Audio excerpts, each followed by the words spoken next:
insights. Australia winning the first test over there in South Africa. We're going to cover that and other headlines. John, what have you got for us? Well, the ICC World Cup qualifiers going on.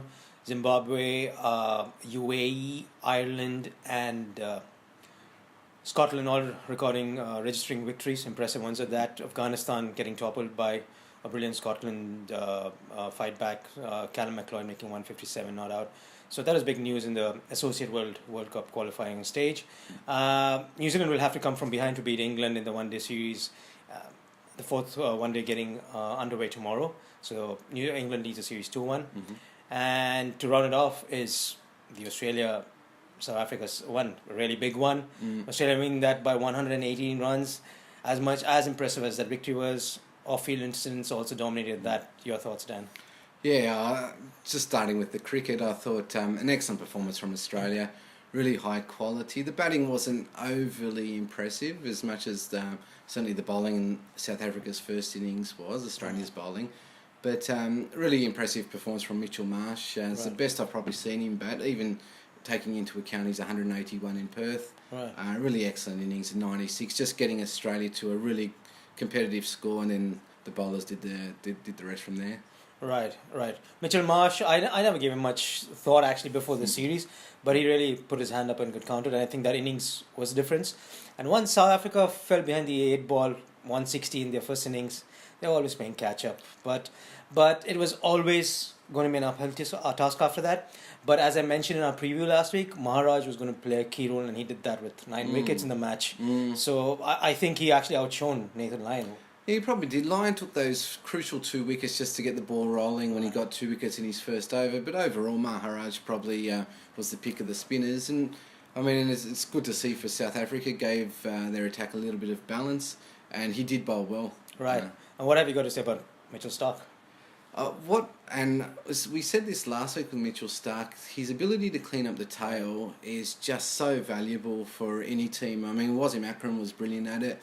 Yunus. And Waka Yunus, and you know the great teams in the past, whether it be West Indies or Australia, West Indies say in the 80s and Australia in the 90s, when their tail would become a real nuisance. Right. And if you take that factor out, and South Africa getting rolled over quickly, I mean it just allows you to get your just get rid of them, get your batting in, and there's none of that nuisance value. So Mitchell Starc really provides that for Australia. Right, and South Africa will be gutted, to say the least. I mean, starting a series off in your own backyard and losing big in a big way will not do their confidence any good. But that was a concern, as we mentioned in our preview. Their top order is not fired. We saw it in the India series, and they were always going to be questioned with this Australian attack, and they've just fallen apart. I mean, standout performance has to be Aiden Markram's brilliant 143, and I believe he played well in the first innings too before he got out. Yeah. So for a young guy coming into Test cricket against a top quality attack at the opener's position, I think it was top class innings from him. Yeah, I thought Markram sort of gave a bit of an entree in the first innings. His cover driving was beautiful. He only made 32, but he just showed that his offside strokes, because they talked about his onside play, but his offside driving that first innings was outstanding, and then he just continued and to make 140 in difficult circumstances, and he was mentally tested too, running out de Villiers, and Australia put pressure on him over that, and to come back and then come through with the goods, that's a real highlight for South Africa, along with Quinton de Kock finally getting amongst the runs again. Right. Most important thing I wanted to ask you, what do you make of the pitch?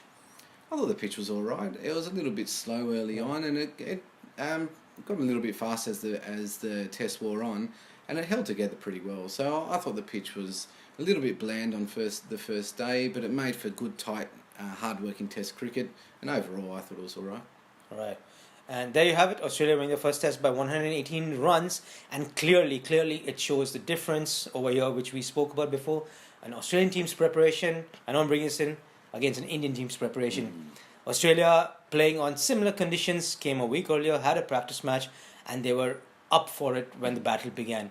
India were playing a needless series against Sri Lanka, did not come prepared, they paid the price. So South Africa will now really have to dig deep if they're going to come back in the series, because the momentum in the conference is with the Australians, and it could be a tough one for South Africa. So moving on, the other thing that dominated this victory was the Warner Dickok incident. What do you make of that? Yeah, it's hard to know. You really need to know what was said out on the field. But I mean, you know, they really got to watch it. And if it did get personal from both teams, I think that cricket doesn't need that. Right. I don't mind a little bit of, you know, sledging in terms of if it's about the cricket. But once it gets personal, I thought it's a little bit embarrassing. I mean, these are adults we're talking about carrying on like teenagers. Right. I mean, a little bit of growing up needs to be done. And we probably need to focus a little bit on the Australian culture. I mean, it's been like this for a long time. And I think we'll probably discuss this in more detail later on because it's something that I think needs to be addressed. All right. Right. So that's it from us, from Cricket Insights for this week. Watch out for our new show starting Wednesday. Till then, it's goodbye for now.